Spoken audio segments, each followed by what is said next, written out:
Buenas noches.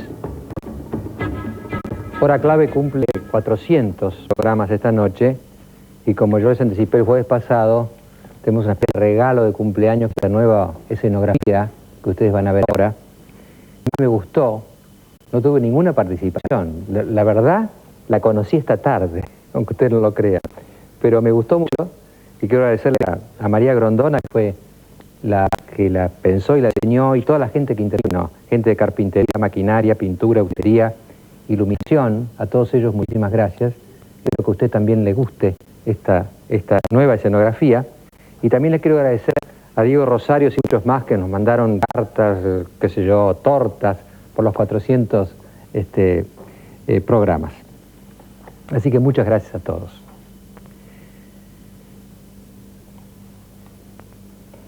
En una sociedad, no solamente se distribuye la riqueza, bien o mal, o el poder, o el prestigio, también se distribuye el miedo. El miedo es una pasión, un sentimiento social, que está bien o mal distribuido en las sociedades, igual que la riqueza, el prestigio o el poder. En una sociedad bien ordenada, ¿dónde se concentra el miedo? ¿Quiénes tienen miedo? El ciudadano que camina por la calle, que paga sus impuestos, que cumple con la ley, no tiene miedo. En una sociedad bien ordenada. El que viola la ley, el corrupto, el delincuente, el asaltante, le tiene miedo a la ley. Porque siempre está con el riesgo de que la policía, los jueces, la ley, lo castiguen y lo pongan en caja. Es decir, esta sería la economía del miedo en una sociedad bien ordenada. Y esta noche, ante el largo y cada vez más grave auge de la delincuencia y de la inseguridad entre los argentinos, quizá la manera de empezar el programa es preguntarse, esa economía del miedo, esa distribución del miedo en una sociedad, ¿cómo es en la nuestra? ¿Responde a ese modelo ideal de que los inocentes no tengan miedo y los culpables sientan miedo? ¿O se han invertido los valores y son los inocentes los que tienen miedo? Los que tienen miedo en la sociedad actual son ciudadanos que andan por la calle, usted y yo. ¿Quién no tiene a alguien cerca o uno mismo que ha sufrido un asalto, por ejemplo? Y además, ¿a quién le tenemos miedo? Porque el otro problema es, de tener miedo, habría que tener miedo a la ley, a los jueces, a todos aquellos que vigilan la ley. Pero no, le tenemos miedo a los que violan la ley. Le tenemos miedo a los que se burlan de la ley. Entonces pues es una especie de inversión de valores, de acuerdo con la cual los que debieran tenerle miedo a la ley no le tienen. Y los que no debieran sentir miedo, lo sienten. Es como una injusta distribución del miedo. Por eso empezábamos con este pequeño videoclip preguntándonos, ¿a qué le tememos los argentinos? ¿Por qué tenemos miedo? ¿O a quién tenemos miedo los argentinos? ¿A qué le tenemos miedo los argentinos? Estamos los argentinos sitiados y desprotegidos frente a una ola delictiva que parece expandirse cada día con mayor intensidad. Casi todos hemos sido protagonistas o testigos de un hecho delictivo. Basta que corte un poco el paso de la gente para que uno tenga miedo de saltar. Salen a trabajar chicos algo armada para poder abrir los portones algo armada. Realmente la seguridad es tremenda, tremenda. Todo el día con la puerta cerrada estamos. Somos el alumnado, todo el personal que trabaja, los chicos, estamos atrás de las rejas y bueno, lamentablemente como que nos estamos acostumbrando. Lo que antes era un simple robo, hoy termina en un hecho violento y de muerte. Esta violencia sin fin pareciera ser producto de delincuentes que actúan bajo los efectos de las drogas y con armas de gran potencia.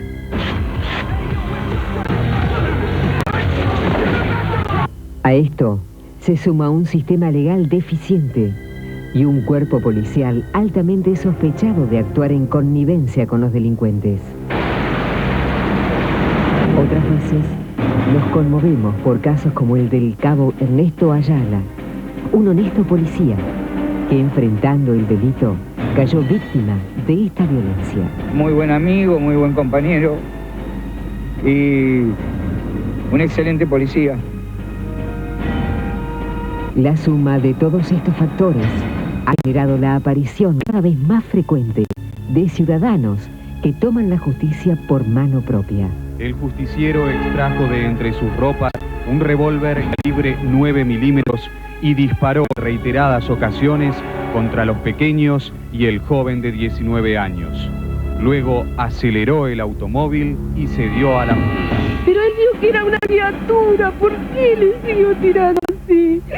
Encima ahora se refriegan y se llenan la boca diciendo que mi hijo es delincuente y no era un delincuente, tenía solamente 11 años tenía y era un delincuente, como dicen.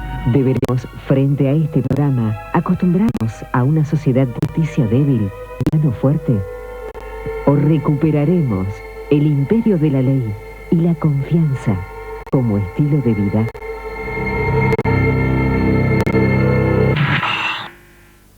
El lunes pasado, habían pasado las 10 de la mañana, cuando el cabo Ernesto Ayala fue en la moto policial que manejaba a la sucursal Saavedra del Banco Credicop, donde él trabajaba, a cumplir su trabajo, su servicio, y se encontró al llegar al banco con que una banda estaba perpetrando un atraco al banco, era el día de pago de los jubilados, apoyada por 4 autos. Inmediatamente dispararon sobre el cabo Ayala, y quizá lo más terrible de esta historia es que cuando lo vieron en el piso, lo remataron, lo ejecutaron a sangre fría. Ernesto Ayala tenía 24 años. Fueron la imagen del dolor y la impotencia. Cuando despedían los restos de su amigo el cabo Ernesto Ayala, no pudieron contener el llanto. En la comisaría 49 sabían que hoy sería un día difícil, asumir la realidad y entender que Ayala ya no estaría recorriendo con ellos las calles del barrio de Saavedra. Yo vengo de un lugar humilde, a mi papá, mi mamá, mi abuelo, nos enseñaron una cosa normal, a trabajar, pero no puedo entender esa mansalva de disparos que le pegaron, lo remataron en el piso. Para mí él sigue vivo, va a seguir vivo siempre dentro mío, va a seguir vivo siempre en la parada. Cuando escucho una moto lo voy a escuchar a él. Siempre va a estar al lado mío. ¿Sabes que es un héroe ahora? Sí.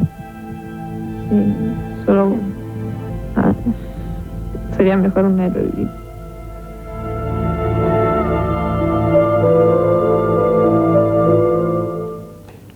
Estamos en contacto telefónico con Patricia Cantoni de Ayala, que es la viuda, la muy reciente viuda de Ernesto Ayala. Señora Ayala, buenas noches. Sí, buenas noches. Recién estábamos escuchando, señora, hubiera preferido un héroe vivo. Sí. No.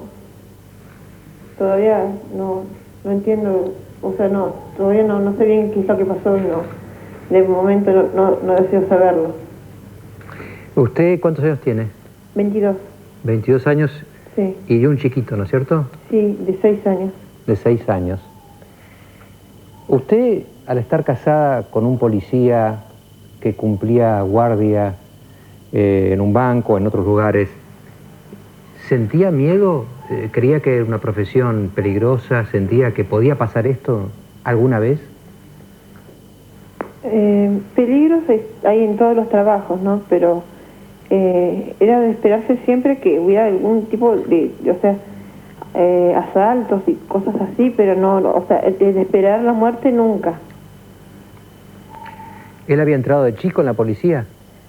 A los 21. ¿Cómo era?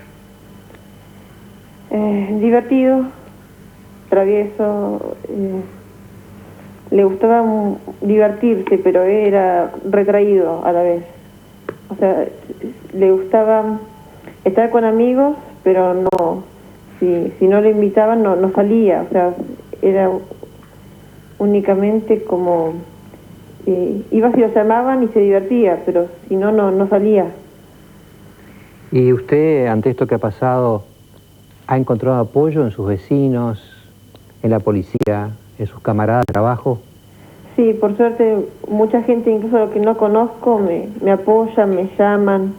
En el velatorio, todo el cuerpo policial, los compañeros, gendarmería, jefes, bomberos, todo, incluso de acá cerca de casa, de la zona norte y de capital, de todas partes me apoyaron, viudas de policías y muchas personas que ni siquiera conozco, que lo conocían a él del barrio, de ahí del trabajo, y que lo apoyaban y me apoyaron a mí y me dan su apoyo constantemente.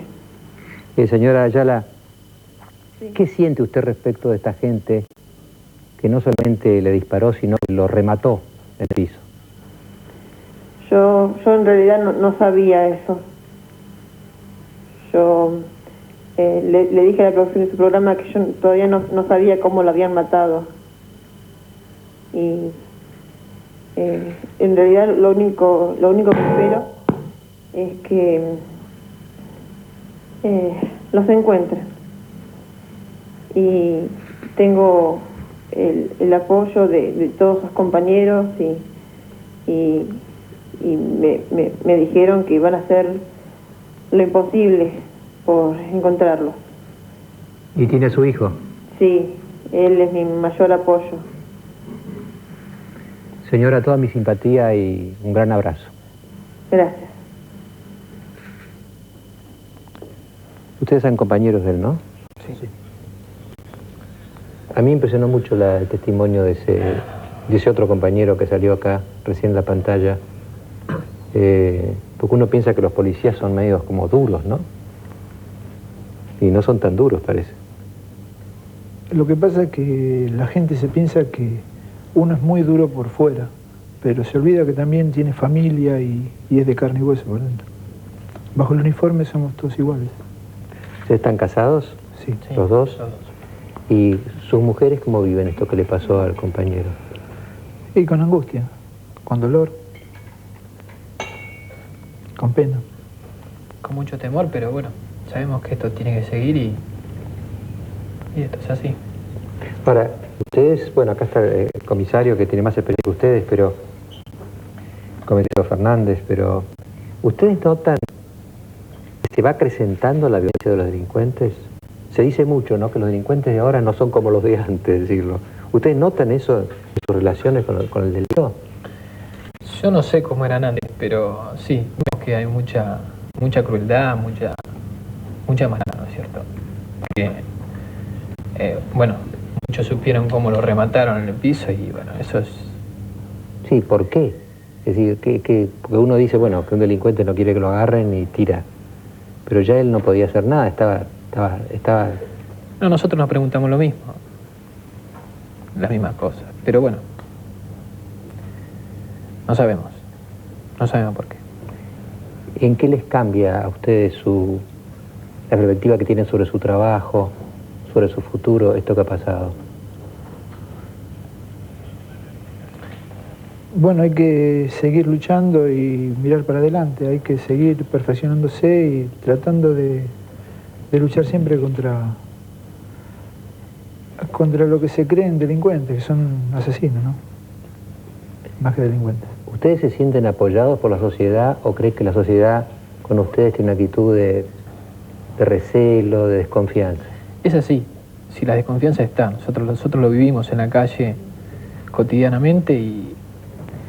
Bueno, pero vimos que tuvimos que padecer la muerte de este compañero, este amigo, y vimos que muchas cosas empezaron a cambiar. La misma gente, dado que este era un compañero muy bueno, muy cordial, él salía a trabajar con la moto y charlaba así con la gente, lo quería muchísimo, lo vimos, la gente mostró mucho afecto y pensamos que muchas cosas van a cambiar. Lamentablemente, tuvimos que padecer esto, pero... Ahora, ¿el cambio tiene que ser solo de la gente o también de ustedes, de alguna manera? Sí, sí, es posible que tenga que ser general, sí es posible, pero todos, ¿no es cierto? Yo pienso que los periodistas, todos, pienso que en la bolsa estamos todos. Cuando uno habla solamente la policía, pienso que los culpables son todos, porque si hay mucha desconfianza contra la policía, los periodistas generaron mucho de esto. Bueno, la gente se contagió de muchas cosas, se cometieron muchos errores, seguramente. Pero bueno, hay que seguir mirando para adelante y esperemos que esto cambie. Comisario Fernández, buenas noches. Buenas noches. ¿Cómo afecta a su unidad, a su comisaría, la 49, en pleno Saavedra, ¿no es cierto? ¿Cómo le afecta este episodio? Bueno, yo creo que un hecho de esta barbarie nos toca muy profundo, como policías, como seres humanos, como así también los vecinos que lo querían. Nos toca comenzar a pensar y replantear la forma más mancomunada que vamos a tener que actuar entre todos. Porque esto no queda de un solo lado. Esto tiene que estar compartido con el ciudadano para que mejoremos y entre todos podamos tener un mundo mejor. ¿Ustedes sienten que hay parte de culpa en la policía de todo esto? Mire, yo no creo que sea parte de culpa en todo esto, porque usted fíjese que en el caso específico que estamos hablando se extremó la máxima seguridad que podíamos. Usted fíjese que en el caso del banco hay un hombre del servicio prevencional que nosotros lo denominamos chaleco anaranjado. Tengo en este caso una moto que cubre los bancos, que era este chico, que fiscalizaba el chico, y a su vez un móvil prevencional bancario, porque sabíamos y teníamos conocimiento que cada vez era más intensa la agresividad contra los bancos. Y usted fíjese que no alcanzó. Bueno, eran 12, era una banda totalmente grande. No alcanzó los elementos que pusimos. Es decir, que ustedes de alguna manera lo veían venir, por decirlo así. Diríamos, tratábamos de dar la mayor prevención. Es indiscutible que nadie puede ignorar lo que sale en todos los diarios y todos los días. Si no es un banco acá, es otro tipo, un camión blindado. Entonces, ya al estar superándose cada vez más la tecnología y las cosas que usan, nosotros no nos podemos quedar atrás. Usan armas cada vez más poderosas, ¿no? Yo creo que son armas que es indiscutible, son poderosas. Nosotros tenemos que tener cierto recato al utilizar la nuestra. Ellos en este caso no miden, porque realmente con la cantidad de disparos que ha habido en el lugar no pasó algo más grave, porque realmente Dios fue grande. Porque tiraban así a mansalva. A cualquier lado. Te fíjese que las distintas posiciones en que estaba la moto, en el suboficial que estaba, como le dije antes, en el prevencional bancario, más el lugar donde quedó el móvil, era un abanico total. Enfrente hay un colegio, en el banco había una cantidad prudencial de personas. La avenida Balbín es de doble circulación, vehículos que pasaban. Y no todo por 10.000 pesos, ¿no? ¿Se llevaron 10.000 pesos? No, es un poquito más. ¿A más se llevaron? Sí. ¿Y hay algunos que han sido reconocidos? ¿O filmados? Estamos en plena investigación de eso. Los testimonios que vamos a presentar esta noche en la primera parte del programa son solo algunos de los, no sé, miles de casos. Cuando los productores empezaron a armar estos bloques que vienen ahora, era tal la abundancia de episodios, de víctimas, de historias dramáticas, que tuvimos que reducirlos a un mínimo y limitarnos a los que ocurrieron hace muy pocos días y fueron los más notorios. Es decir, lo que vamos a mostrar después del corte es apenas una puntita del témpano del temor de los argentinos. Estamos en el aire ya. Graciela Ruy López está viviendo una experiencia que me gustaría que la contara usted, Graciela. Primero lo que pasó hace una semana y lo que está pasando ahora, las dos cosas. Bueno, hace 8 días nosotros éramos una familia normal, de clase media, con trabajo, educación, salud, que es, creo, lo que aspiramos a tener todos los argentinos. Cuando volvíamos del supermercado, 9 menos 20 de la noche, cuando estábamos tratando de entrar el auto, se detiene un coche, bajan 2 individuos y lo único que escuchamos es bájate y un disparo. Ese disparo pega en la cabeza de mi esposo, es trasladado de urgencia, los chicos obviamente arriba del auto, nosotros también, llegamos al hospital, el proceso lógico de un paciente con un traumatismo de cráneo producto de una bala, y así hemos pasado estos días hasta que hace 2 noches a mi esposo se le determinó la muerte cerebral.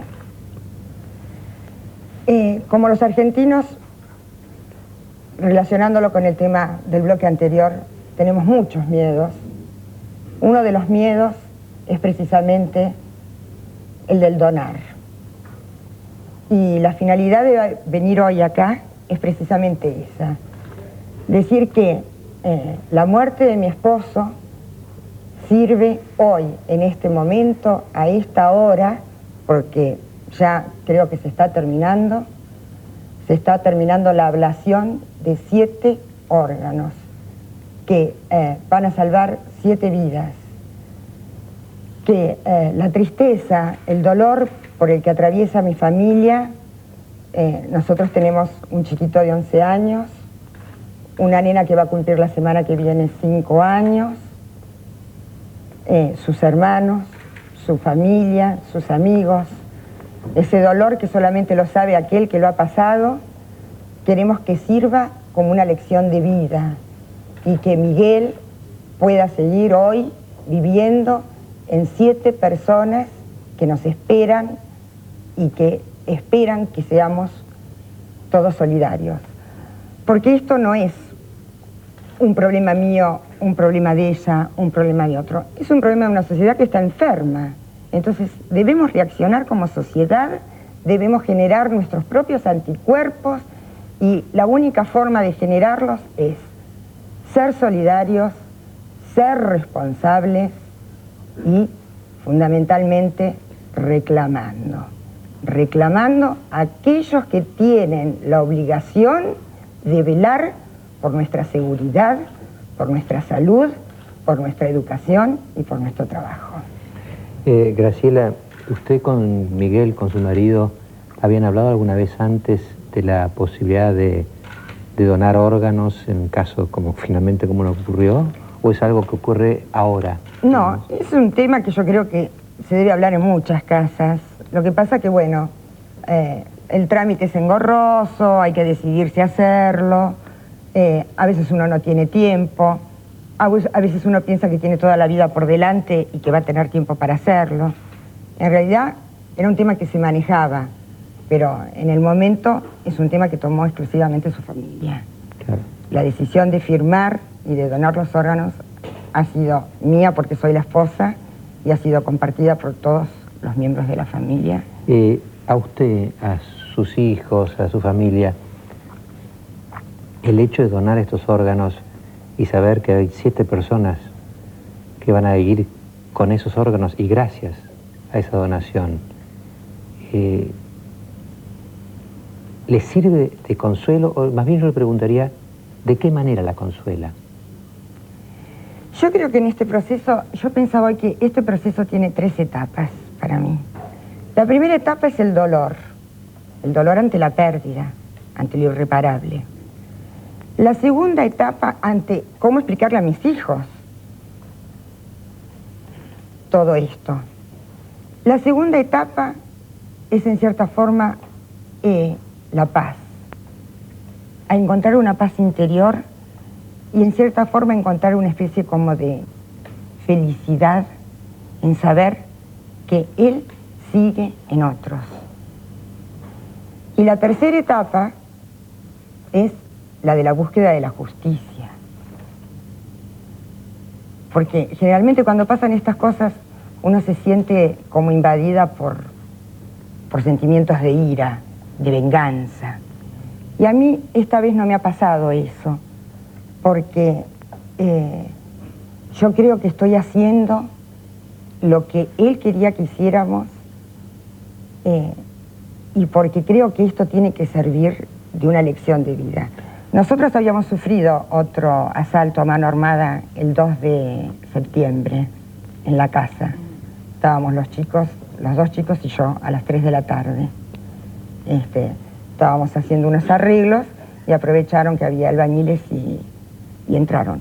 O sea que para los chicos es doblemente traumático, porque no logran reponerse del primer hecho cuando en un mes y medio le matan a su padre. ¿Usted tiene temor de que sus chicos queden tocados por esto, que a lo mejor desarrollen personalidades temerosas o desconfiadas, o no sepan si la autoridad las protege, en fin?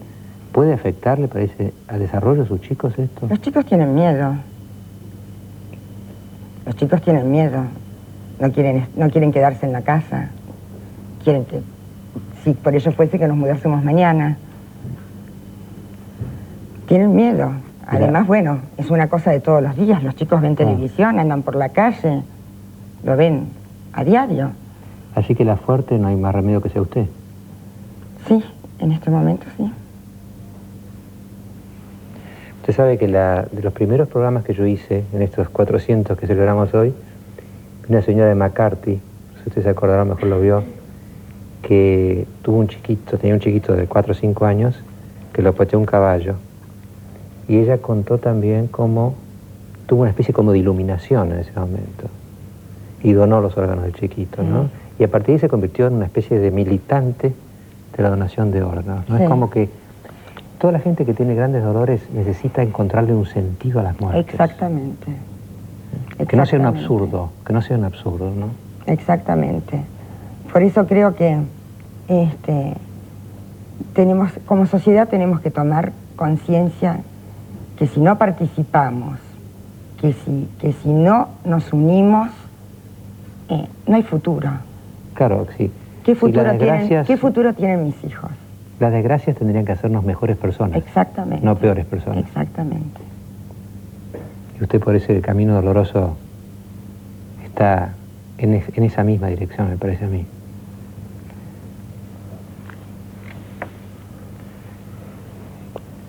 La señora Silvia Fontenla Miró tuvo otra historia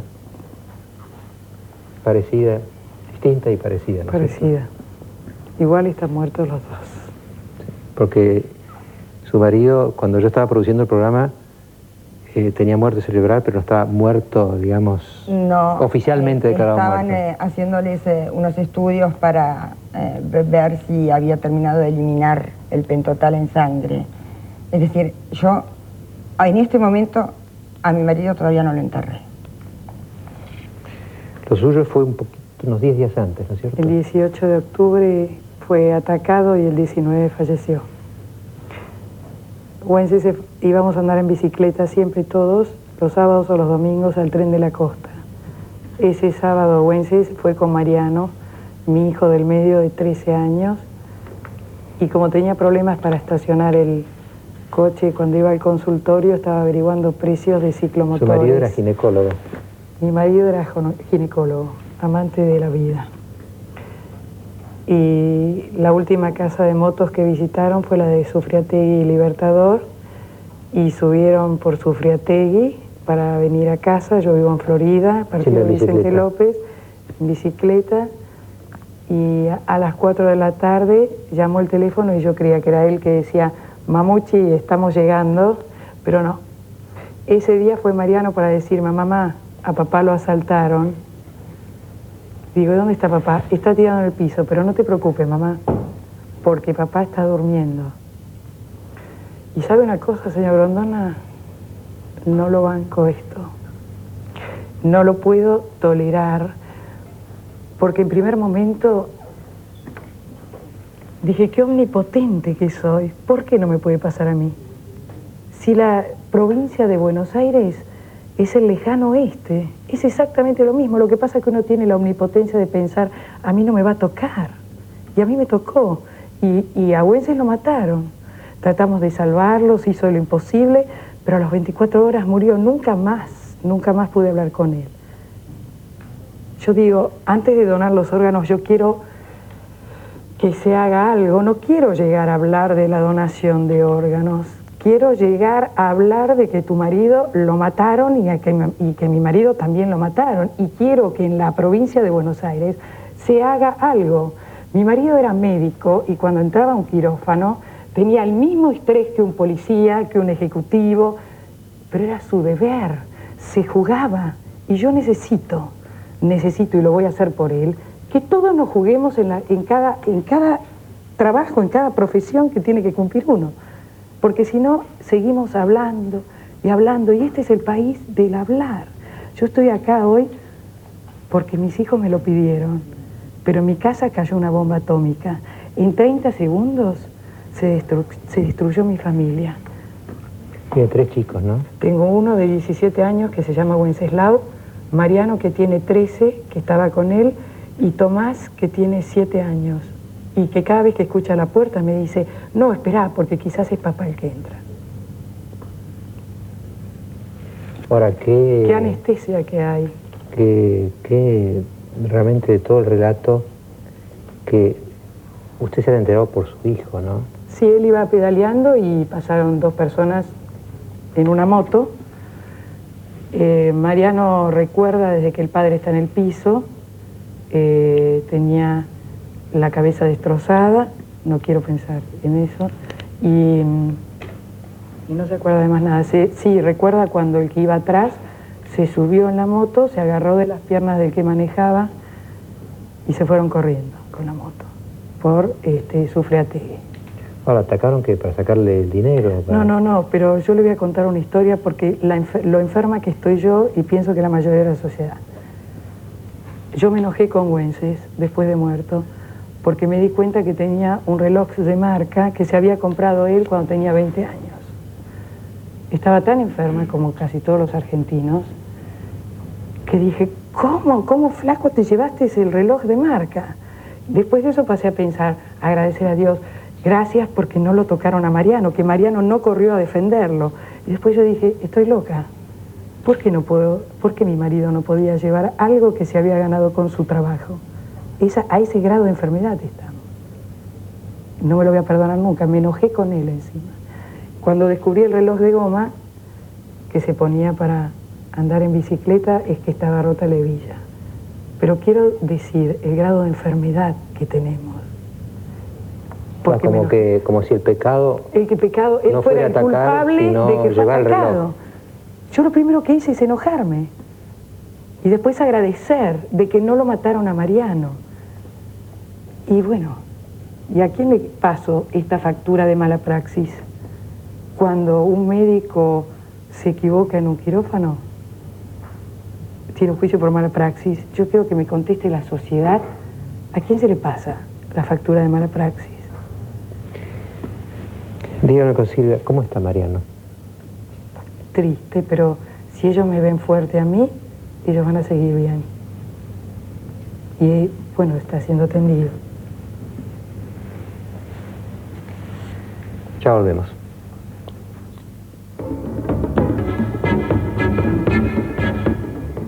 Ustedes han notado en todo lo que dijeron estas 2 señoras, estas 2 viudas, 2 madres, qué cantidad de sentimientos fluyen en una tragedia como esta, ¿no? Sentimientos, deseo de justicia, de solidaridad, de amor, de donación, de indignación, de reclamo. Es como si realmente estallara una caja de Pandora de los sentimientos cuando uno está en esa situación límite, ¿no? Y uno de esos sentimientos que a veces estalla es el impulso a hacer justicia con mano propia, a no esperar, a no denunciar, a actuar. El 21 de octubre, estamos siempre en los últimos días, el señor Luis Borcela, que es cirujano plástico,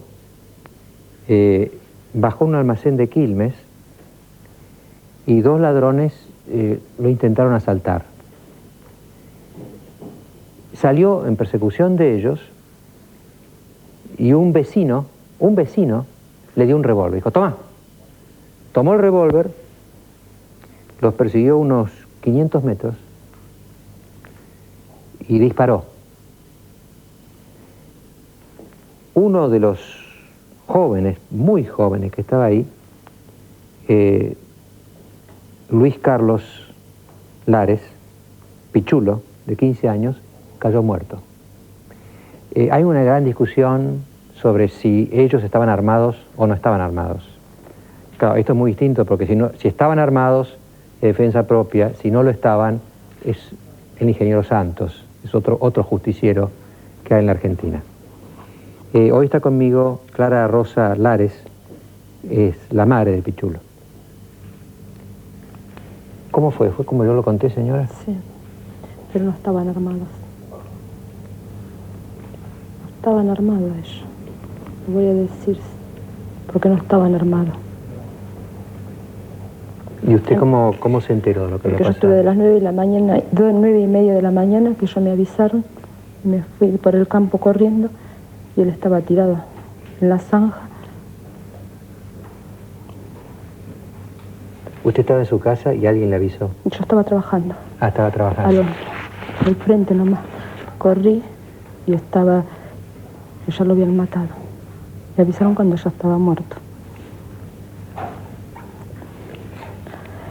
Ahora, su chico había tenido otros problemas, ¿no es cierto? Había sido acusado de agredir a otro chico, hay un chico cuadripléjico por ahí. No, son mentiras. ¿Son mentiras? Son mentiras.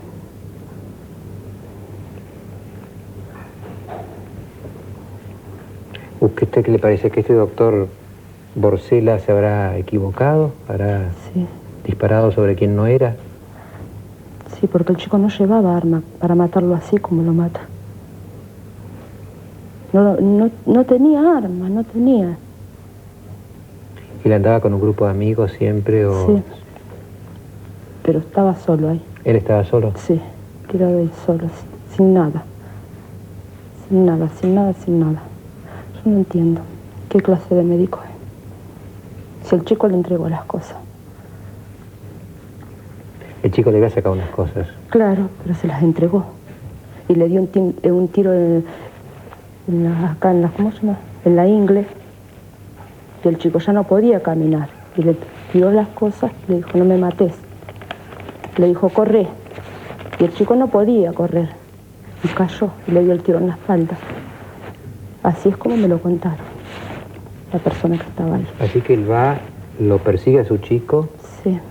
Le pega un primer tiro que lo deja herido. Sí, en la ingle. Y el chico ahí entrega lo que le había sacado. Sí, le entregó, pero no me mates, le dijo. Le entregó todo, pero no me mates. Corre, le dijo. Le dio un tiro en la espalda. Si no podía correr. Y ahora usted cuando piensa para atrás, su chico, ¿tuvo una oportunidad en la vida o tenía que hacer esas cosas porque por necesidad? No, por necesidad, por no, compañía, porque tenía todo. Tenía todo. ¿Y por qué hacía esas cosas? No sé, no lo entiendo. No le digo que tenía mucho, pero yo trabajaba para ellos, porque a él no le faltaba nada mientras estaba conmigo. ¿Usted tiene otros chicos? Sí.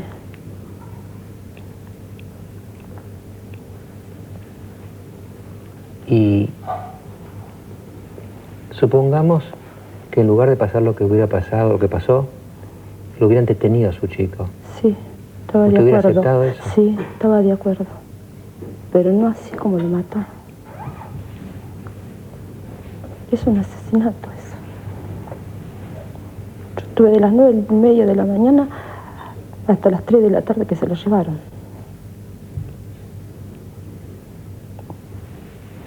¿Usted, doctor, quiere agregar algo? Usted Sí, es el abogado de... Sí. Yo desearía expresar que en este hecho estuvieron en conflicto dos bienes jurídicos, el bien jurídico vida y el bien jurídico propiedad. En nuestro sistema jurídico argentino, la vida tiene una grada superior con respecto a la propiedad.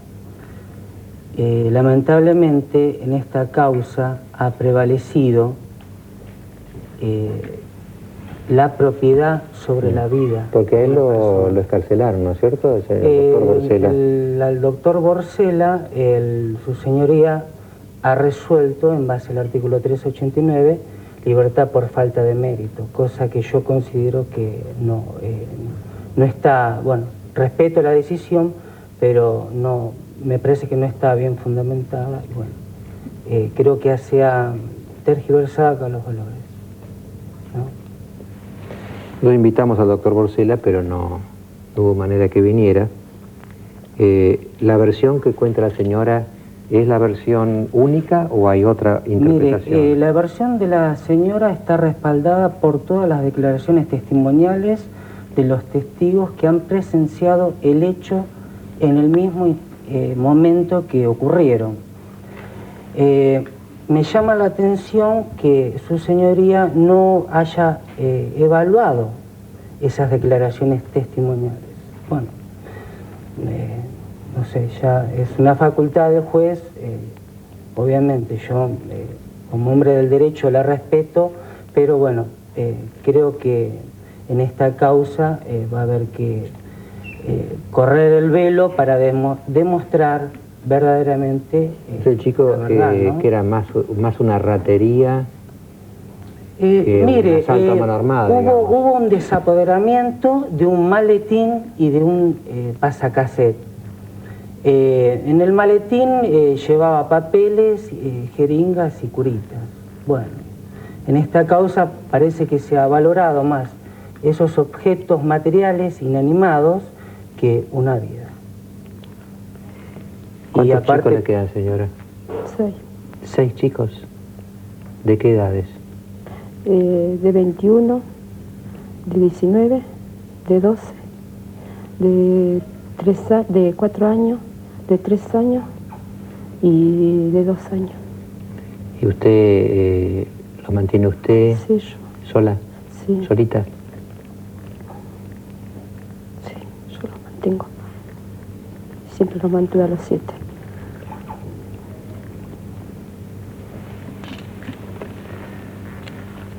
Ya volvemos.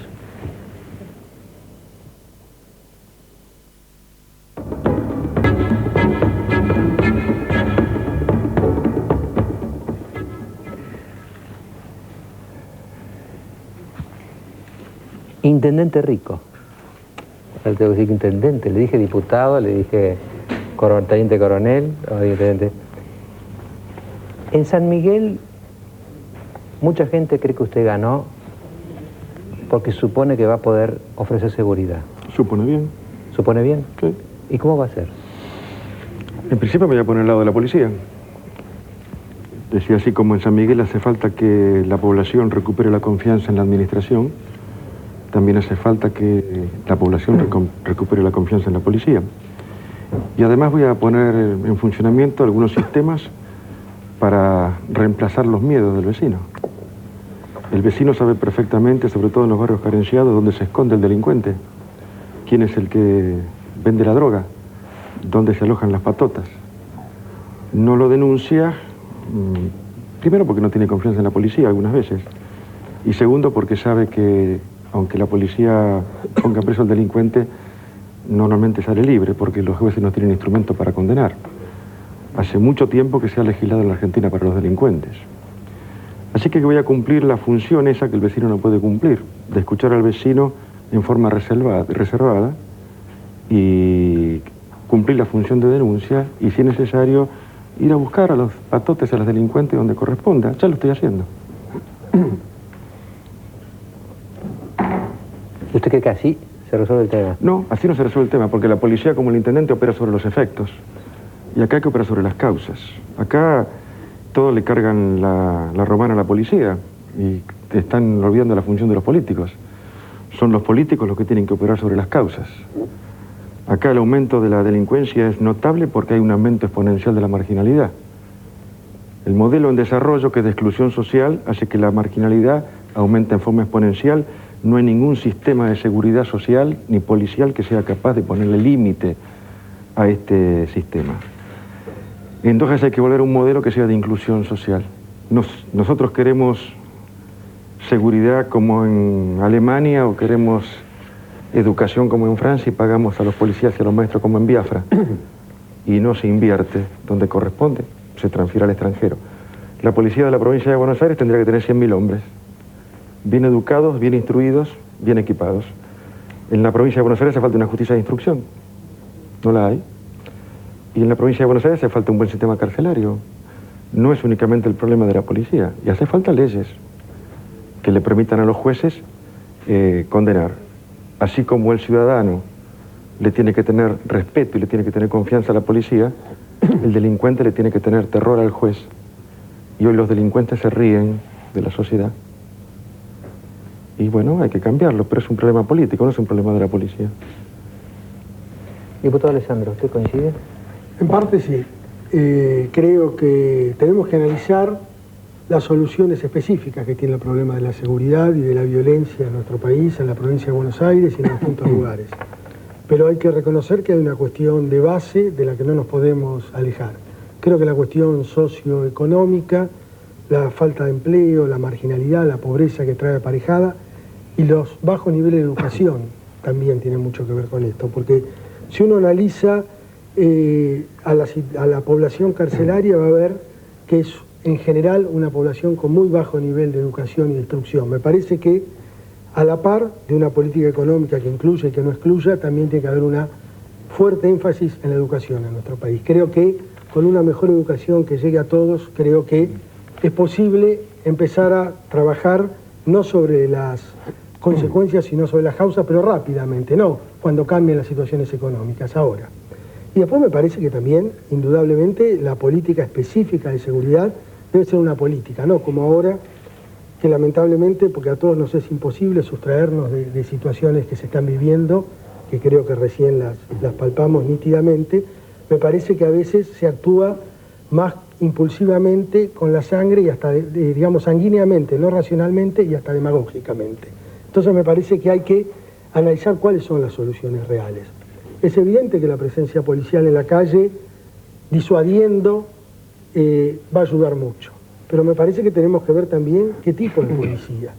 Si es una policía con un buen nivel de calificación, si es una policía con un salario adecuado, que hace que el reclutamiento sea mejor, porque un bajo salario en la policía no solo lo hace pasar por una mala situación económica a él y a su familia, sino que el reclutamiento que va a lograr va a ser un reclutamiento de los sectores marginales quizá de la sociedad. Entonces creo que el salario mejora eso también. Después, cuando hablamos del equipamiento, creo que hay que tener un buen equipamiento, pero primero hay que tener una depuración en serio de la policía, para no vivir las situaciones que se han vivido en la policía de la provincia de Buenos Aires. Cuando Rico dice, yo me pongo del lado de la policía, yo me quiero poner del lado de la policía, pero quiero una policía mejor. Cuando hemos visto una policía muy cercana al delito, desde lo más arriba a lo más abajo, como hemos visto en la policía de la provincia de Buenos Aires, y no quiero enumerar hechos por todos conocidos, me parece que nosotros nos queremos poner al lado de otra policía. Y creo que el tema de la depuración policial, el tema de una policía que no tenga nada que ver con el delito, es fundamental. Después hay otras áreas, el sistema carcelario, el tema de la justicia, podemos analizar todas, pero cuando tratamos de la policía me parece que hay que enfocar bien la cuestión. Claro, el tema pareciera que cuando se habla de largo plazo está bien, pero la gente me parece que tiene una sensación de urgencia, ¿no? Hoy, la gente siente que esto está pasando ahora, no está pasando... No hay soluciones hoy. No hay soluciones hoy. Hoy no hay soluciones. No, hoy matan gente. No hay soluciones. Hoy matan gente. Y diputados como de Alessandro no hacen nada para cambiarle la vida a la gente o para mejorársela. La gente, usted planteaba el tema del miedo y la gente tiene miedo. La gente no puede caminar tranquila por la calle. A mí como periodista me toca hablar mucho con la gente, en los medios donde trabajo. Y la gente me cuenta que en definitiva la calle es de los ladrones, es de los delincuentes, no de la gente buena, la gente que se rompe el lomo todos los días trabajando. Hoy por hoy, la calle es de los ladrones, ni siquiera de los policías. Y la gente quiere vivir tranquila, en paz. Hoy por hoy, si no la cuidan a la gente se cuida sola. ¿O usted cree que la gente no está armada por la calle? Hay gente humilde que va a hacer las compras al mercado, al mercadito del barrio, no hablo del gran supermercado, del hipermercado, al barrio, armada, con cuchillos en las medias las mujeres, o en una riñonera un arma. A la gente le roban la bolsa del mercado y la plata del monedero todos los días. Y hay gente que, además de robarle el monedero, la matan. Usted habló del miedo. Mire, además de la gente, yo creo que hay responsabilidades del Estado, de los legisladores y de los jueces. El Estado tiene la obligación indelegable de velar por la seguridad pública. Y en algunos casos creo que hasta ahora no lo hace. Y creo que el caso del policía muerto el otro día en Saavedra va a ser un hito como lo fue el caso Carrasco para el servicio militar obligatorio. Y los legisladores tienen la obligación indelegable de sancionar leyes más severas para los delincuentes. Más severas. Aunque algunos digan no, más severa no, porque eso no arregla nada. Y los jueces, la obligación de aplicar penas no escarcelables. Mire, algunos dicen hay que cambiar el Código Procesal Penal. Este es el Código Procesal Penal que quieren cambiar ahora algunos. Este es. Yo tenía un profesor de la facultad que me decía, aquí está el artículo 319, si la cámara lo puede mostrar. Me decía, la escarcelación es en definitiva una facultad que tiene el juez para aplicarla o no, o para otorgarla, el beneficio de la escarcelación. El artículo 19 es claro, podrá denegarse la exención de prisión o escarcelación. Eso significa que el juez tiene la facultad, puede denegarla si quiere. Y yo creo que hoy por hoy a los jueces les tiembla el puño cuando tienen que denegar una escarcelación. Yo creo que los jueces hoy le tienen miedo a los delincuentes, no sé por qué. No sé si será por presión de algunos medios de prensa o no vaya a saber qué. O los derechos humanos, no sé qué, pero creo que les tiembla el pulso. El 2 por 1, esto de que nadie va a quedar, no quedará ninguno en la cárcel, esto se da todos los días y la gente tiene miedo. Mire, traté de buscar en el Código Penal, que quieren algunos reformar las penas, integrante de asociación ilícita, privación ilegal de la libertad, estafa, defraudación, contrabando, lavado de dinero, robo en poblado y en banda, tentativa de robo con armas, tentativa de violación, tentativa de extorsión, tentativa de robo de automotor, homicidio en riña, homicidio preterintencional, todas las falsificaciones del código, todos los delitos cometidos por funcionarios públicos. Todos estos delitos que yo enumeré son escarcelables. ¿Se da cuenta? Por eso hay tanto delincuente suelto hoy por hoy en la calle. Bueno, el lavado de dinero ya no es delito, con la convertibilidad no es delito. Bueno. Pero es cierto lo que dice él. Usted acá ha mostrado los extremos, el justiciero y el policía masacrado. Pero hay infinidad de casos en el medio que ocurren a diario en la provincia de Buenos Aires y en cualquier lugar. A mi señora le robaron 2 veces el coche a punta de pistola. La última vez, en abril del año pasado, la llevaron desde Bellavista, la dejaron en el cementerio de Bulón. Hoy yo estaba en una armería y entró una señora humilde, con un chico de 10 años, puedo traer al dueño de testigo, para que no estoy inventando, a comprar un revólver. Un revólver calibre 32. Y me vio que era el intendente. No me había votado la señora. Y le digo, no lleve eso. Si usted quiere algo para hacer ruido, lleve otra cosa. Y le aconsejé un pistolón de perdigones, que es inocua, para hacer ruido. Pero la gente está desesperada, no sabe qué hacer. Esto ocurre a diario en la provincia de Buenos Aires y en todas partes. La patota que cobra peaje a los colectivos. O la patota que se mete en la casa, en el jardín de una casa y lo mata al vecino. Permanentemente. Robos a montones. Pero no se puede seguir sin un sistema de seguridad. Si queremos seguridad hay que pagarla. y hay que tenerla bien. Tiene que estar educada, tiene que estar instruida y los jueces tienen que condenar, porque si no, no hay solución. Hay otra cosa, ¿no? Hay mucha hipócrita. Sí. ¿Puedo? Sí, perdón. Yo creo que hay que tener mucho cuidado con este discurso de poner en un platillo de la balanza la seguridad o la demanda de seguridad de la población y en el otro platillo los derechos, las garantías individuales, en definitiva, las libertades que nos garantiza nuestra Constitución. Yo me acuerdo de haber escuchado hace unos cuantos años al doctor Petillani, cuando ocupaba el cargo que hoy ocupa el doctor Brown en la provincia de Buenos Aires, decir algo así, como que, bueno, había que compatibilizar la demanda de seguridad con la necesidad de garantizar los derechos y libertades individuales. Y eso es una falacia.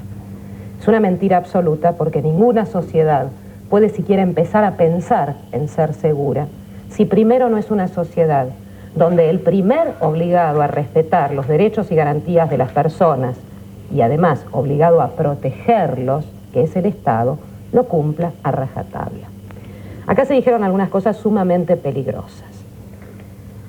Se dijo, por ejemplo, que el sistema legisla para los delincuentes, que los delincuentes están todos sueltos, que nadie va preso, un poco esta imagen de la puerta giratoria que tantas veces hemos oído, que entran por una puerta, salen por la otra. Por la escarcelación. Bueno, alguno de ustedes dos que me explique quiénes están en las cárceles argentinas porque están que revientan. Ajá. Entonces, porque no están que revientan. entra un alfiler más. Entonces, como están que ¿Alguien revientan, va preso en este país? No, por supuesto. Yo no lo interrumpí. Los delincuentes tienen que ir presos. Ahora, por el hecho de que las cárceles estén repletas... la idea, porque yo lo escuché atentamente. Es que no quiero dejarme pasar este concepto porque es importantísimo. Por el hecho de que las cárceles estén repletas, no podemos dejar que otros delincuentes estén afuera.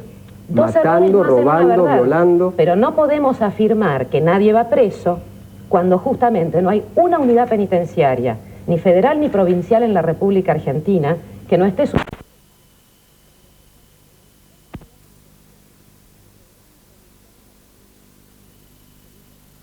espacio, que no esté superpoblada. Entonces, digamos las cosas como son. Hay algunos que van presos, y son los pobres, son los perejiles, son los delincuentes fracasados.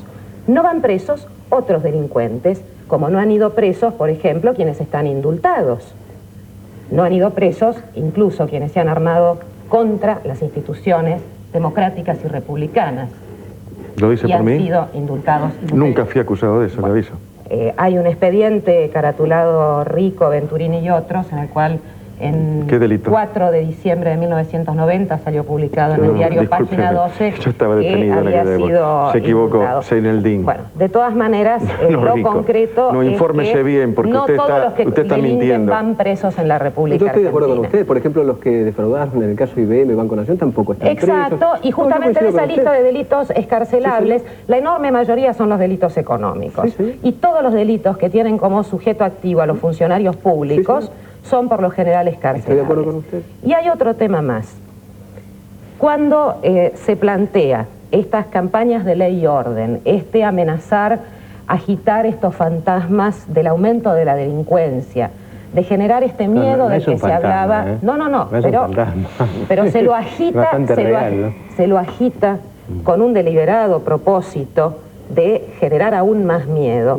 E inmediatamente la respuesta viene del lado de aumentar la represión, de aumentar las penas, de evitar las escarcelaciones. De los delincuentes, cuando señora. justamente aquí se ha hablado, en ambos extremos de la mesa, de que hay una relación absolutamente directa de los problemas de marginalidad, de exclusión, con el aumento de la criminalidad. Entonces, quizá este tema, en lugar de discutirlo desde la óptica represiva con el Ministerio del Interior o la Secretaría de Gobierno, me parece que no habría deberíamos que discutirlo caer, con el Ministro de Economía pero también. creo que en esta mesa no deberíamos caer en esas posiciones típicas de o, ¿no? Es decir, o combato la marginalidad o combato... Hay que hacer las dos cosas, ¿no? Hay que hacer las dos cosas. Es que no son dos caras de una misma moneda. Claro. No son dos caras de una misma moneda. Vamos a un corte, tenemos más tiempo, así que... pero me interesa mucho, yo las puse allí a Graciela y Silvia, porque son protagonistas de todo esto, son dos mujeres inteligentes, valerosas,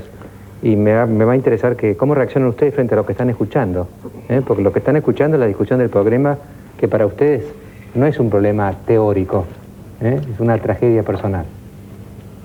Ya volvemos. Hay muchísimos llamados hemos hecho una muy pequeña selección. Rosa de Martínez, estoy llorando el caso de este policía, de Ayala. A mi hijo le hicieron lo mismo, tenía 23 años. Pablo de Buenos Aires, tengo un comercio y fui asaltado 6 veces.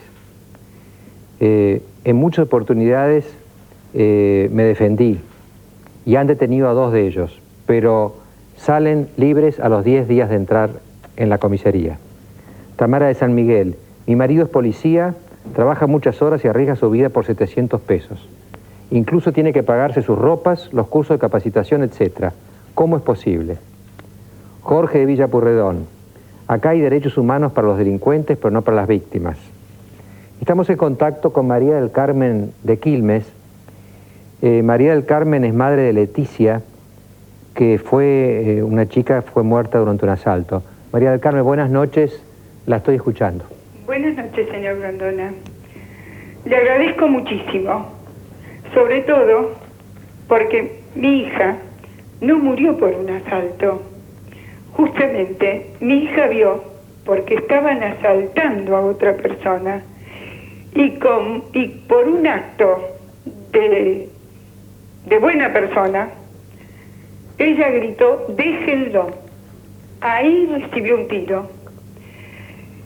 Yo también doné los órganos. Los doné porque me parecía que era lo correcto y lo normal. No sé si siento un sentimiento de paz. Me parece que es lo normal, lo que toda persona de bien tiene que hacer. Descubrí que todas las personas que recibimos esos golpes los dábamos. Yo, aprovechando de que está el señor Brown ahí, le quiero comentar de que a mi hija la matan el 8 de septiembre. El 24 de septiembre yo ya pido que se investiguen. Tengo una causa plagada de errores. Tengo denuncias hechas en el momento en cuando él dijo hagan la denuncia a la Secretaría de Seguridad. Mi hija no me la van a devolver, pero sí necesito saber qué hago con los otros 3 hijos. ¿Qué les digo? ¿Que oculten cuando hay alguien en peligro? ¿Que miren para otro lado? La policía a la que yo le pido que me investigue el caso es la misma policía que luego la trasladan a Dolores y que vuelven es la misma policía, el comisario Biblianco, que va hacia los Pepitos. Es la misma policía, el comisario Biblianco, que sabe 24 horas después de lo de Cabeza que ya eran 2 tiros. Yo le quiero preguntar, ¿qué hago? ¿Qué respuestas tengo? Por favor, señor Brown, las personas normales, los honestos, los que le enseñamos buenas cosas a nuestros hijos, ¿qué hacemos? Yo no tenía otra cosa que la policía. La policía no me da respuestas, no valló, no rastreó, no se encontró la bala. Yo vivo a 1200 metros de la comisaría.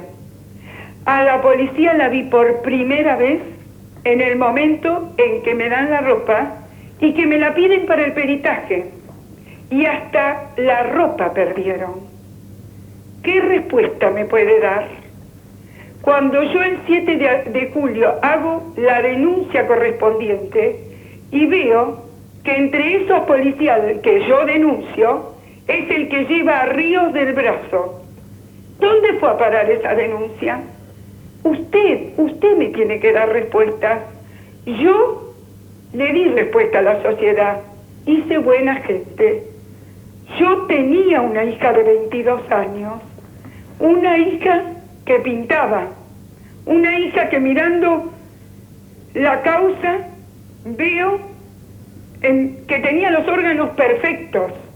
¿Cuántos años más podía haber vivido esa chica? ¿Cuánto futuro tenía esa chica? No importa, estarán en otro. Sus ojitos mirarán otra vez el cielo. Seguro que podrá ver otras pinturas. Quiero respuestas. Yo la di siendo buena mamá. Yo la di. Quiero saber qué hago con esos 3 chicos que tengo. María del Carmen, muchísimas gracias por tu testimonio. No, al contrario, muchas gracias. Es la primera vez que puedo hablar y tener a alguien ahí y que me dé respuestas a mí y a la sociedad. Yo no pido grandes cosas. Yo soy una ciudadana y tengo deberes que parece que cumplí. Y tengo derechos. Quiero mis derechos.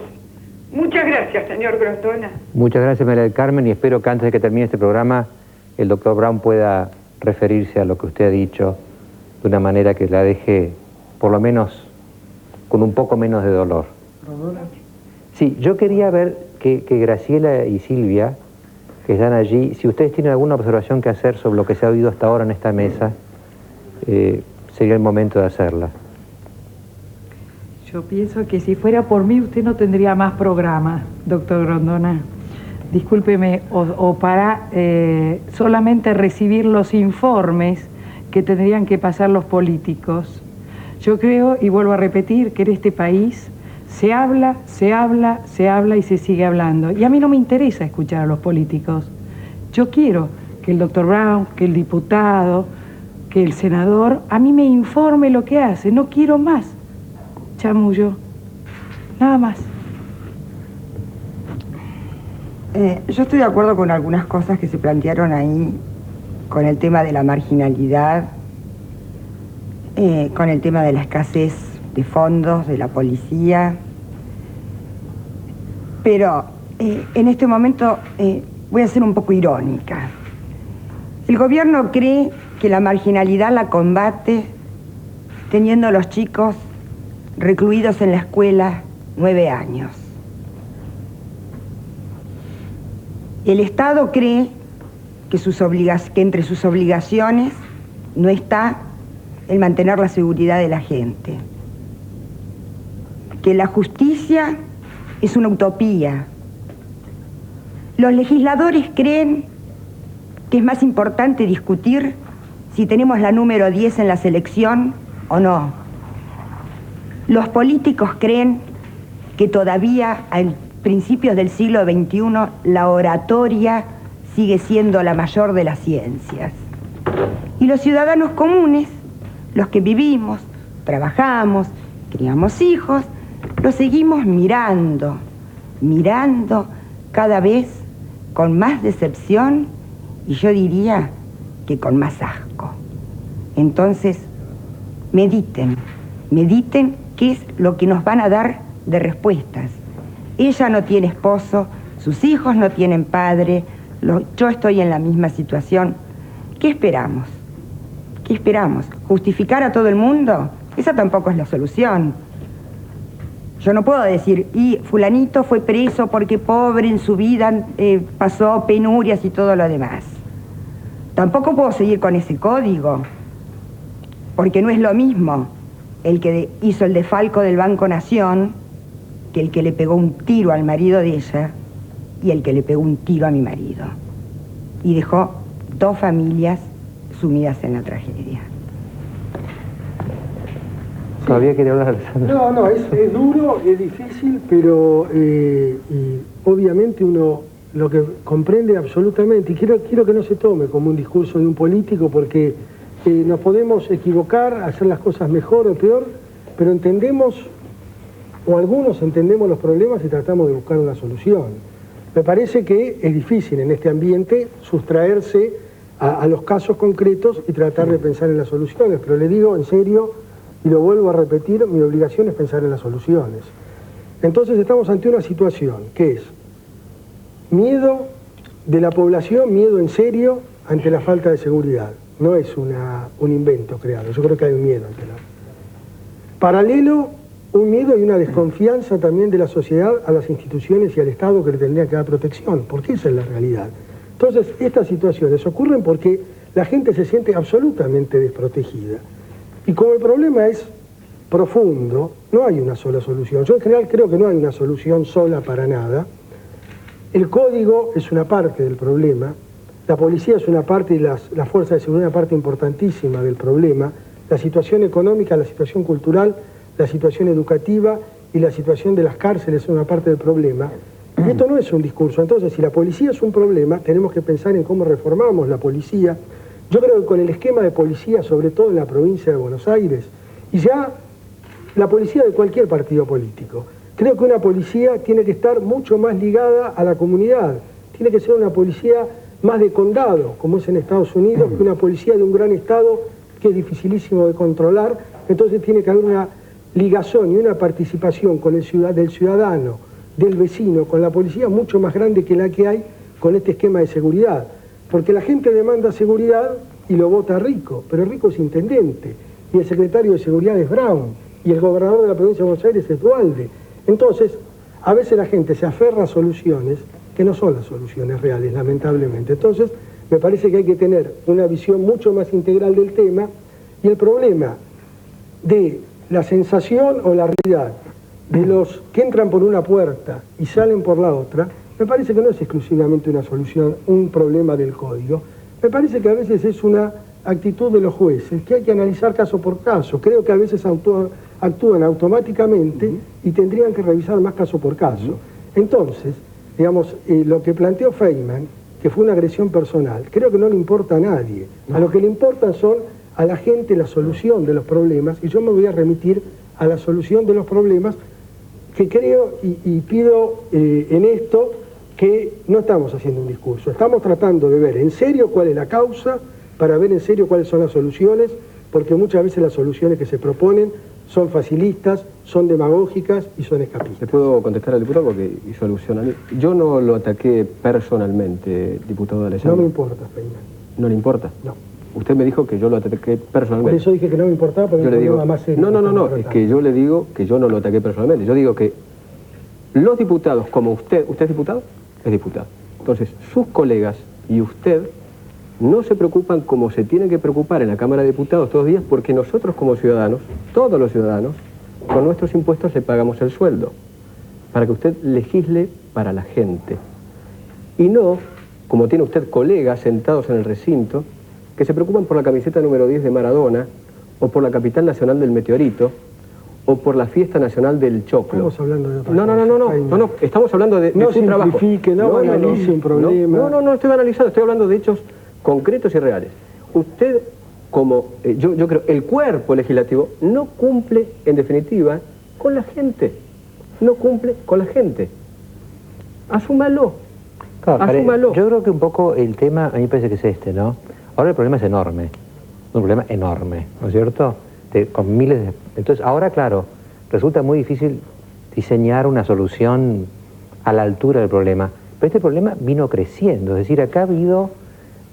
no quiero decir fulano o mengano, pero acá ha habido alguien o algunos gobernantes o algunos funcionarios que dejaron crecer. Es como cuando uno se va a atender con un tumor así al médico, ¿no es cierto? Ya tiene un tumor así, pero antes no era un tumor así. La Argentina de hace 10, 20 o 30 años no era tanto. Entonces, la inseguridad además es un negocio para muchos. Esto creció y alguien lo dejó crecer. Fíjese, doctor, que recién se mencionaba el tema de los pertrechos de la policía, y acá hay una serie de datos que, si bien no son oficiales, porque cuando los publica La Nación hace aproximadamente un mes, aclara que son datos que no pudieron comprobar ni chequear con la policía bonaerense, dicen más o menos así.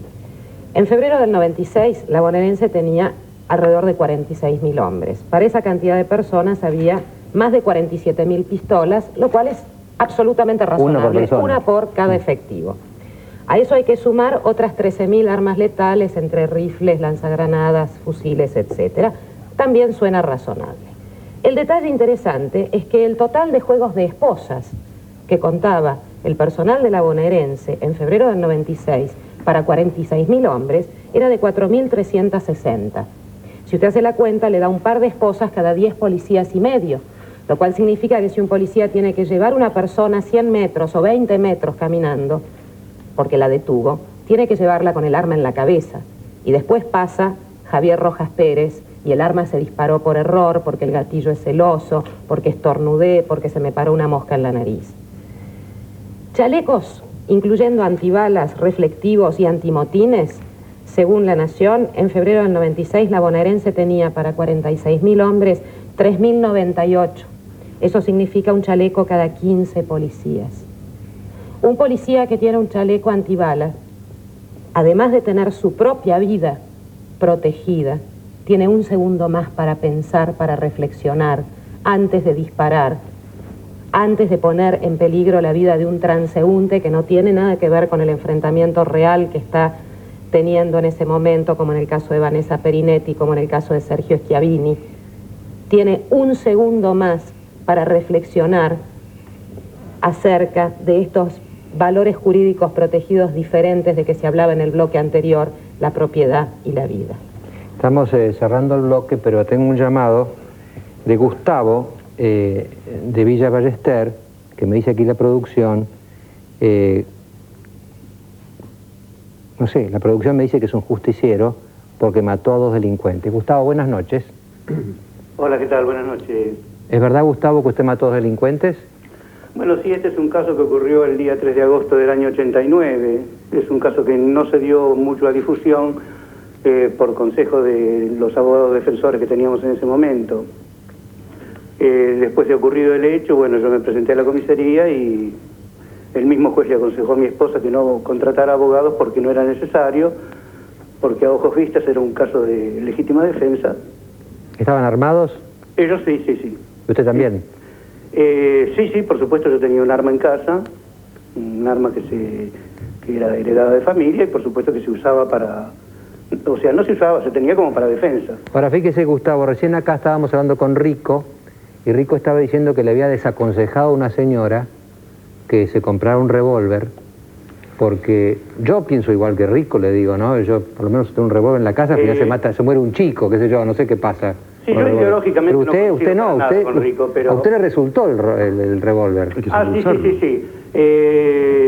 Mariano, yo le desaconsejo exactamente igual que Rico a toda persona que no sabe manejar un arma y que no tiene lo que se dice cojones para usarla, que no la compre, que no la tenga, porque va a terminar muerto de cualquier manera. Yo soy una persona que, bueno, que he tenido un arma, que conozco mucho de armas, sé manejar las armas, y bueno, ya había sufrido una cierta cantidad de asaltos y un poco como que había perdido el miedo, ¿no? Por ahí, Gustavo, es una pregunta un poco, no sé, filosófica. Hay una especie de frontera, ¿no es cierto? Una cosa es que uno tenga un arma para defenderse, porque lo asaltaron muchas veces y está cansado que lo asalten y dice, bueno, ahora me compro un arma. No, yo tengo armas desde antes que me asalten, desde antes. Bueno, pero lo habían asaltado otra vez y no había usado el arma. Y finalmente la usó. Ahora, de ahí al vengador anónimo, ¿se acuerda ese de Charles Bronson? Que sale a matar delincuentes. ¿Cuál es la frontera? ¿Cuál es la distinción? Hay una frontera muy distante porque lo del vengador anónimo es un caso de un tipo que está completamente en un tono de renegación absoluta contra todo y sale a matar a quien sea con un afán de venganza. O sea, yo no tengo un afán de venganza, yo intento detener, como le manifesté al juez desde una primera instancia, de que el afán mío al perseguirlos a los delincuentes, pues yo los perseguí por la calle y me tiroteé con ellos varias veces y así logré detenerlos. El afán mío, o sea, el artículo 74 del Código, usted como abogado lo tiene que saber muy bien, que a mí me convierte en un defensor particular. Un delito, o sea, sorprender, infragante delito. El Código me autoriza a mí a convertirme en un ipso facto, en un defensor, en un aprehensor particular. Me confiere casi una autoridad policial a mí. Gustavo, esto tiene que saber el jefe de policía que está ahí. La última pregunta mía sería esta. A 8 años de esto que pasó. Yo todavía estoy en libertad condicional. Yo estuve 1 año y medio preso. 1 año y medio preso a causa de ese tema. No, pero le voy a hacer otra pregunta ya no penal ni legal. El hecho de haber matado a 2 personas, ¿tuvo alguna incidencia en su vida, en su conciencia, en su psicología, en su sueño? Por supuesto, nos cambia absolutamente la vida. O sea, matar a alguien, a uno de alguna forma lo eleva por encima de la gente, lo eleva por encima del resto de la gente que no ha matado a nadie. O sea, es como uno que se siente un poco por encima de los demás, un poco como de vuelta de algo. Es como usted que está de vuelta del derecho. ¿Usted como que al haber matado se siente mejor por haber matado entonces? No. ¿Se siente que se elevó? No. ¿Cómo es esto? No digo eso, no. No, Yo por lo menos me alegro muchísimo de todos los tiempos revolucionarios que vivimos en Argentina, que nunca tuve que matar a nadie. Me parece que es una bendición de Dios no haberlo tenido que hacer. A mí, Mariano, lo que me alegra a mí de haber reaccionado en la forma en que reaccioné es estar vivo. Claro, porque yo si no... estuve en la cárcel, estuve 1 año y medio, sufrí muchísimo, por supuesto. Mi mujer estaba embarazada por fecundación in vitro de gemelos, varones, y los perdió a raíz de este hecho. Y yo por esto no le he hecho la culpa a los delincuentes, le he hecho la culpa a la justicia. Porque si el juez, en vez de pedirme $20.000 para largarme, me hubiera largado inmediatamente, me hubiera dejado ir a mi casa, mi mujer no hubiera perdido el embarazo. No me hubieran vaciado la casa 2 veces mientras yo estaba preso. Esto es lo tétrico del asunto. Acá los culpables no son los delincuentes, los culpables son los que administran la justicia, los que la ejercen, los que se llaman a sí mismos magistrados. Que yo creo que son una verdadera lacra, porque hasta, bueno, no le voy a hacer perder mucho más tiempo, pero le voy a decir una sola cosa. Se larga a un delincuente para que venda lo que ha robado para llevarle la plata a alguien. Lo dejé mudo, ¿no? Sí, me dejó como para decirle muchas gracias, Gustavo, y en todo caso, para aliviar un poco la tensión de este programa, recomiendo a los delincuentes que no vayan por Villa Ballester, porque allá está Gustavo. Sí, gracias, Gustavo. No es tan así porque ¿no? el Iron Man, que era Mike Tyson, también se cayó. Buenas noches, Gustavo. Buenas noches. Ya volvemos.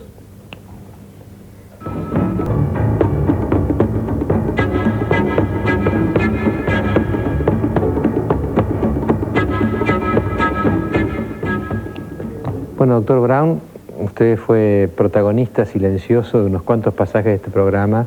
La señora que llamó, las víctimas que protestan por las autoridades, en fin, tantas cosas, ¿no? Sí.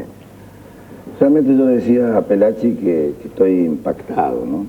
Impactado por todo lo que se ha dicho, se ha manifestado, por los testimonios que se han dado, tan tremendos, tan dolorosos, ¿no? Pero yo quisiera en alguna medida también dar mi testimonio, en el sentido de que los políticos no somos algo separado de la realidad. No somos diferentes a lo que les puede estar pasando a estas personas. Yo hasta los 42 años era un ciudadano común, abogado de profesión, con 5 hijos, con mi actividad agropecuaria y trabajando con toda la intensidad, la misma intensidad que ponía el marido de esta señora cuando asistía a sus pacientes en su consultorio. Y un buen día sentí que me tenía que involucrar en la problemática de la cosa pública y terminé siendo intendente de San Martín, de mi pueblo. Y de allí un buen día terminé siendo ministro de un gobernador y hoy secretario de Estado. Y durante esos 10 años que han transcurrido de mi vida, desde los 42 a los 52 que tengo ahora, lo sigo haciendo con la misma vocación, la misma intensidad, la misma convicción, que lo seguía haciendo cuando estaba en mi profesión de abogado o cuando cualquiera de los que acá has hecho referencia estaba en diferentes profesiones. Entonces, estas calificaciones que a veces uno escucha, cuando se dice, no quiero escuchar chamullo, nosotros, o en mi caso particular, no trabajamos en función de los chamullos, trabajamos en función de las realidades concretas, de las responsabilidades que nos da la gente, las circunstancias. Ahora, hay una sensación, doctor Brown, ¿no?, que surge de la mesa de debate, los testimonios, los llamados, como que este problema crece. Fíjese, por ejemplo, acá hay una encuesta hecha por Rubier y Asociados. En noviembre del 95 es la ciudad de Buenos Aires, así que más bien le toca a Pelachi, a los dos, porque es representativo del general. El área metropolitana, digamos, es una unidad. Es una unidad donde están... Bueno, fíjese, en noviembre del 95, el 37% de las personas decía estar muy preocupada por el tema de seguridad. Ese porcentaje sube al 48% en octubre del 96, sube al 58% en marzo del 97 y ahora está en el 70%. Es decir, una sensación de que esto, si usted me permite completar un poco la idea, efectivamente estamos viviendo un momento realmente tremendo vinculado con la problemática de la seguridad. Una sociedad violenta, una verdadera crisis de convivencia, donde empiezan a aparecer una cantidad de aspectos, de facetas desconocidas en otros tiempos, donde la policía en algunas circunstancias se encuentra hasta desbordada, donde la policía no cumple cabalmente la función que le corresponde, una policía, en el caso de la policía de la provincia de Buenos Aires, que entra en un nivel de desprestigio importantísimo, consecuencia de casos paradigmáticos, el de caso Cabezas, el caso AMIA.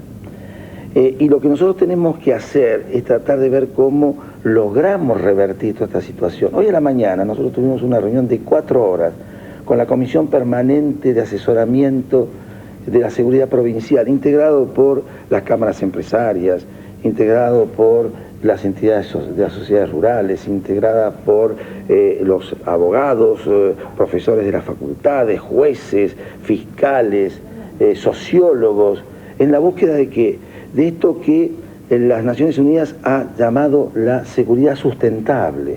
Esto que dice que el principal protagonista de la seguridad seguramente es la policía, pero no el único, porque hay problemas culturales, educacionales, sociales, económicos, comunicacionales, que han determinado en definitiva que tengamos esta sociedad, insisto, inmersa en una crisis de violencia, en una crisis de convivencia, en la cual cada uno de nosotros tiene que buscar el aporte significativo. Por eso nosotros hablamos de los foros comunitarios que estamos creando en cada uno de los distritos de la provincia de Buenos Aires con la participación de las entidades intermedias.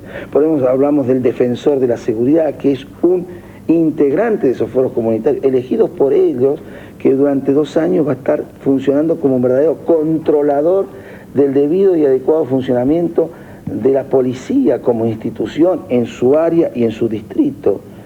Por eso estamos buscando, insisto, cada vez más participar todos en la búsqueda de una solución compleja, donde aparece el tema legislativo, donde aparece el tema judicial, donde aparece el tema carcelario. Uno dice, bueno, bajemos las excarcelaciones, y es lo que corresponde, bajemos los tiempos de las excarcelaciones, como corresponde de acuerdo a las penas. Esto significa automáticamente no menos de 1.000 o 2.000 personas presas más en un sistema carcelario que tiene la provincia de Buenos Aires 10.400 personas, pero que tiene en comisaría 4.000, y que hoy en día no da abasto, y que necesita...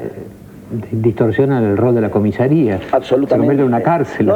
Y que establece que hay 6.000 policías afectados al cuidado de esos presos que no les corresponde. Bueno, pero sería correcto decir que están como desbordados. En el tema penitenciario y carcelario, sí. Y en esto tenemos que trabajar en las nuevas cárceles. Por ejemplo, el gobernador Duhalde ha construido nuevas cárceles que están poniéndose en funcionamiento en estos días, lo cual va a significar 2.000 presos menos en comisaría, y esto va a permitir un alivio sustancial. Lo que ha hecho, por ejemplo, la Policía Federal, sacando el tema de las custodias y pasándoselo a Gendarmería, nosotros lo vamos a poder recuperar a partir de tener cantidad de presos menos. Comisario Pelaque, ¿usted cree que esa medida que tanto se ha comentado, ¿no?, de que los gendarmes tomen la custodia de embajadas, edificios, etcétera, y 1.400 o 1.200 policías pueden ir a la calle, puede tener un impacto real? Mire, primero, el Gobierno Nacional, cuando conformó esta nueva estructura de la Secretaría de Seguridad, decidió apostar a los técnicos y a los profesionales en materia de seguridad.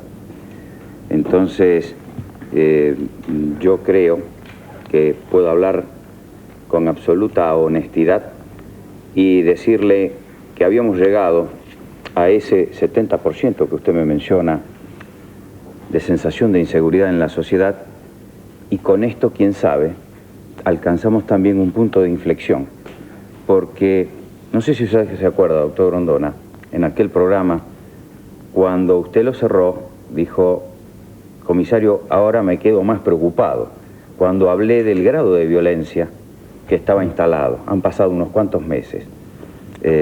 Sobre este tema yo había escrito un último artículo en nuestra revista de Policía y Criminalística, y señalaba esta espiral de violencia incontenible que seguía los ejemplos que nos vienen de naciones del hemisferio norte. Señalaba también la preocupación en este caso, como jefe de la Policía Federal entonces, de la Policía Federal por mejorar sus mecanismos, cosa que había hecho en materia de reclutamiento y formación de sus hombres. Acá hay un paso trascendente dado en ese sentido.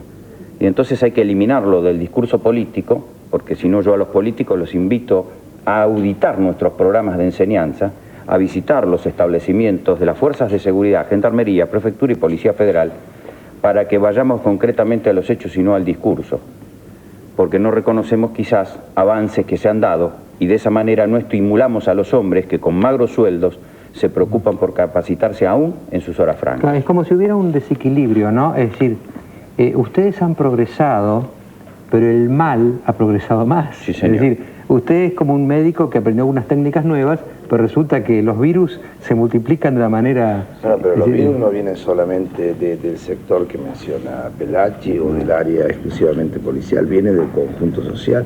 Yo creo que alguna vez le mencioné a usted lo que decía Emilio Perina. Un chico entre 4 años y los 12 años ve por televisión 24.000 homicidios y se está formando. Y eso lo comentó Perina en un programa que yo estuve con él, y a los 2 días un chico de 12 años mató a una chica de 11 años en el palier de un edificio con 11 puñaladas porque la quiso violar. Bueno, una de las personas que yo no pude invitar porque no teníamos más lugar, Jorge Lonola, un periodista de la Nación, acaba de ser asaltado por un grupo de chicos de entre 8 y 13 años. Correcto. Había chicos que llevaba la pistola tenía 13, pero los que lo apoyaban y robaban las cosas tenían 8, ¿no? Yo lo que quería concretar, porque no le contesté su pregunta, doctor, es que en realidad creo que más allá de todo, la policía es simplemente una pata importante de una mesa en el tablero de la seguridad. Existen otras, y las respuestas desde ese punto de vista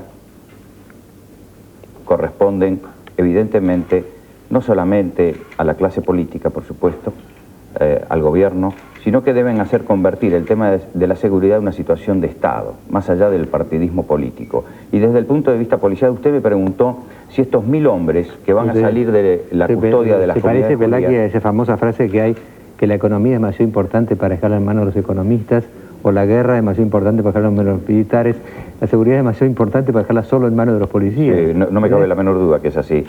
Por eso después me gustaría hacer alguna acotación. Sí. Pero digo, estos 1000 hombres que van a pasar, van a dejar los puestos de custodia de establecimientos educacionales, templos e instituciones de la comunidad judía y musulmana, son la respuesta inmediata que teníamos al alcance de la mano. Técnicamente quizás no es la mejor, pero el personal de Gendarmería y Prefectura que va a ocupar estos puestos, son puestos estáticos, está en condiciones perfectamente y en voluntad de permitir con su esfuerzo estas dos instituciones que encontremos en el ya y ahora, repito, no una solución definitiva, porque se necesitan más hombres en la ciudad de Buenos Aires, pero sí un paliativo, al mismo tiempo que avanzamos, y yo reivindico constantemente desde hace tiempo la necesidad de encontrar una posición de equilibrio para proteger los intereses de la comunidad. En el mientras tanto, si hablamos demasiado, el camino va a estar tapizado de víctimas. Más maridos como los de las señoras que están acá presentes, si nosotros seguimos con el discurso y no tomamos esto en serio, van a quedar en el camino, y más hijos y más madres y más viudas. Entonces yo lo que enfatizo es que desde el punto de vista procesal penal me parece muy bien que el delincuente primario sea excarcelado, pero este sistema se ha convertido en una garantía de impunidad, y lo de así con todas las letras, porque el reiterante, y usted lo sabe muy bien, es el que ingresa y egresa permanentemente de las dependencias policiales, y es como que esa garantía de impunidad le da aliento para aumentar el nivel de violencia. Comienza con un acto de descuidismo, avanza luego con un arrebato con armas y termina en un homicidio quizás. Y si le adicionamos el conflicto de la droga, el cóctel es espectacular. Ya volvemos.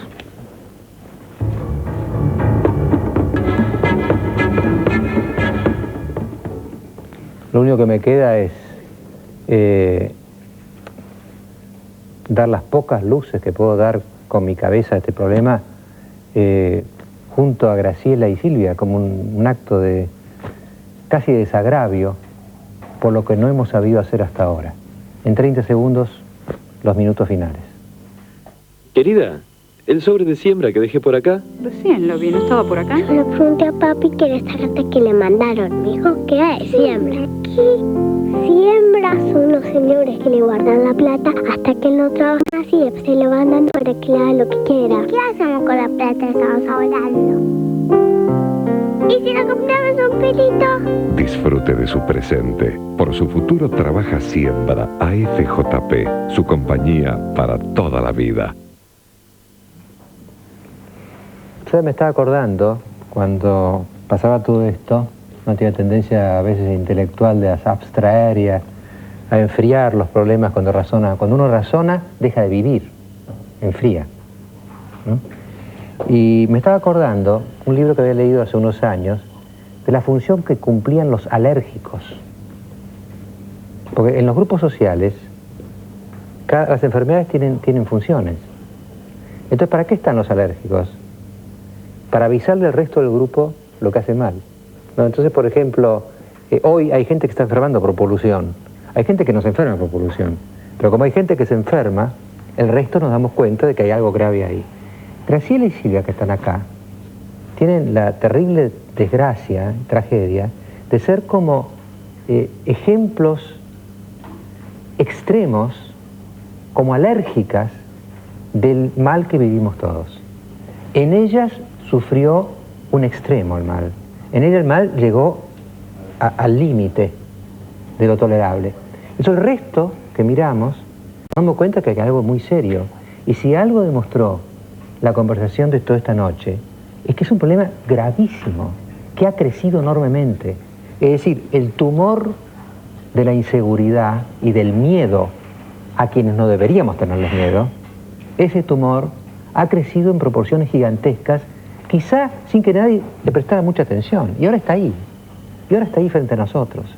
Entonces, a mí me da la sensación de que todos los que hablaban empezaban como a percibir la magnitud del problema, pero no tenían una fórmula para decir. Hasta el propio Rico, que uno dice, bueno, a poner orden en San Miguel, dijo, mire, yo voy a hacer algo, pero no puedo hacer todo, ¿no? Entonces, cuando estamos como, digamos, un equipo médico bastante ineficiente y además con bastantes problemas propios de conducta, frente a una epidemia que ayer no estaba y ahora está. La epidemia de inseguridad está. Estamos viviendo en epidemia de inseguridad. Entonces, ¿qué hace uno frente a una epidemia? Y uno dice, bueno, es muy grande el problema, lo miro a largo plazo. No, a largo plazo vamos a estar todos muertos. Hay que producir un shock. Aunque usted no resuelva el problema, yo creo que las autoridades quieren producir un shock de confianza. Primero depurando. Tienen que depurar sus manzanas podridas. Fuertemente. Fuertemente. Y tienen que tomar medidas, no que resuelvan el problema, pero que a todas las Gracielas y Silvias que va a haber en la Argentina en las próximas semanas y en los próximos meses, le dé la sensación de que el tumor se tomó en serio y que el médico está preocupado y dispuesto a actuar. Una sensación que todavía no la tenemos. Hasta el jueves.